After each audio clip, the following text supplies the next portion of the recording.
It's Transformers96 here with just my thoughts on the upcoming Hot Toys Guardians of the Galaxy figures.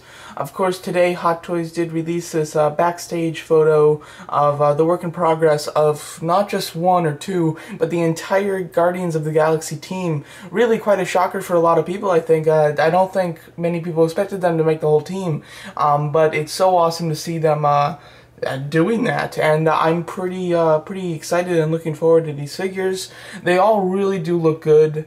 Star-Lord, of course, they're giving us our look at him with the helmet on. I'm almost 100% sure that he's going to come with an unhelmeted head as well, because for most of the movie he'll have he won't have the helmet on, and I mean it's logical for them to do the unhelmeted head. So I'm sure we'll get two heads with Star-Lord, and he also does come with the Infinity Stone there, as you can see. They call it the Orb, the something Orb or something like that. So it's really nice to see him. You've got Groot and Rocket Raccoon, my two favorites, and looking very forward to them. I'm gonna be pretty interested to see the articulation in which Rocket Raccoon holds, considering the wrist joint is the only joint that I see with him. I'm sure he'll have a shoulder one, and I'm sure he'll have knees and thighs as well as elbows. But just from this picture, the wrists are the only ones that you can see. I hope that he does have a decent amount of posability, though. He can be quite fun. I think that figure will be. Groot looks really nice. He looks really well detailed. I'm glad that they're not using rubber on him or anything, that he actually has the joints. I think that my thoughts on the whole using rubber or just actually showing the joint, I prefer the joint. I know a lot of people just like when they use the rubber because then it hides the joint and whatnot, but I like just because the joint doesn't really bother me, and maybe it's because I'm just used to Hasbro toys, but I don't mind joints being on their elbows or anything like that, and it doesn't hinder articulation like the rubber does, and I think it's just overall a better choice. So I am glad to see not only Groot but also Drax having joints at the elbows. They're not using any rubber type of suits for them, which is very nice, and the detail on both of those look really good. And Groot does look pretty nice. He looks fairly tall, but he doesn't look crazy tall, and he doesn't look too short. So I think that they're doing a nice scale with him. Gamora is the only one that might actually have rubber arms, considering there is no visible joint in at her elbow from this picture.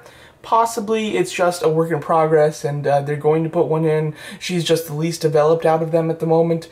I'm not quite sure. Her arms look insanely skinny. Like they look almost skinnier than Rocket Raccoon's arms, and so that's just kind of weird. So I'd be surprised if they could actually fit a working joint and arm underneath a rubber suit for her arms. I mean, it looks too small. It doesn't look possible, but maybe they are. I'm hoping that they will just give her a joint, though, and not go with rubber arms, but they very well might. Her hair looks pretty nice and well detailed. You really can't see much with her, but she looks pretty decent. And she's not on a stand for some reason. Considering everybody's on a stand except for Groot and her, I would think that she would have a stand too, but she doesn't. That's alright, though. She looks pretty good. My personal thoughts on which of these I plan to get: Rocket Raccoon and Groot are must-haves for me. I would definitely be buying them, and I'd be pretty surprised if I don't end up just going for the whole team, because they do look really cool. If I see the movie and I'm really disappointed with the movie or something like that, that's when I'll probably just go for Groot or Rocket Raccoon, but assuming and most likely that won't be the case, and as long as I like the movie, I'll get them all, most likely. Overall, they look really cool. My idea for price, I'm guessing Gamora is going to be about, she'll probably be, Black Widow prices, which is about $190. I can see that happening. Seems pretty fair. Star-Lord, he'll probably be your standard, $210, $220. Drax, same thing. Rocket Raccoon, I'm guessing his price is going to be $120. Might be $150, or it'll be between $100 and $150, I think. But I think $120 seems pretty reasonable for him, unless he comes with some massive accessory that they're not showing. As far as Groot, I'm guessing it's going to be like $280, maybe $300, maybe $250. We'll see. But Groot's going to be a little more than $200. Rocket Raccoon's going to be less than $200. So when you average it about, they all will be about $200. So if you get the home team, It's going to be about a grand.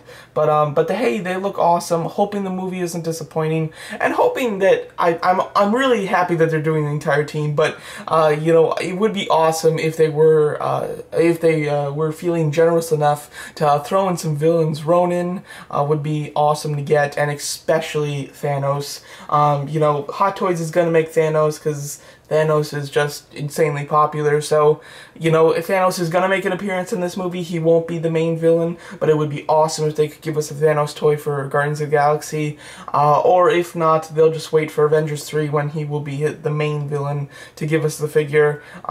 Personally, I hope that they just give us one for Guardians of the Galaxy, and then they, you know, the suits may be slightly different in Avengers 3, and they give us another one for that. That would be awesome. But overall, I'm really liking these. I can see, because the movie seems to be like hit or miss. I'm not quite sure. It looks good, but people, I don't know how people are going to react to it. So I don't know how people are going to react to these toys. I think that Rocket Raccoon and Groot are going to do well, but Star-Lord, Drax, and Gamora are going to be the ones that people are going to be hesitant about. And unless the movie's just absolutely awesome, we'll see how Hot Toys sells these. But overall, they look great. It looks like they come with a lot of cool stuff. And overall, I'm very excited for the team.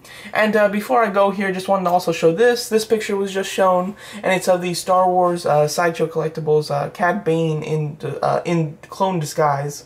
Overall, I'm not much for the Star Wars figures. I try to stay away from them because they're not Hot Toys quality, and although a lot of them tempt me, I try to stay away and just focus on Hot Toys because Hot Toys are so expensive as it is. I'd rather not be collecting Sideshow ones as well. And but this one is one that really caught my eye. I really do like Cad Bane from the show, and I think that this head sculpt of Cad Bane looks awesome, so I might consider this one. I might have to snag this one. This will be going on pre-order on the 12th, which is next Thursday, so that'll be nice.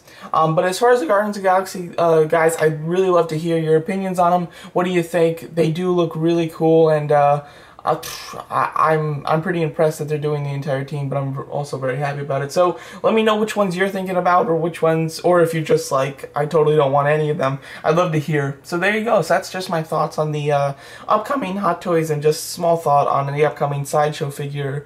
And hey, they're all looking good. I'm glad that they gave us this preview too.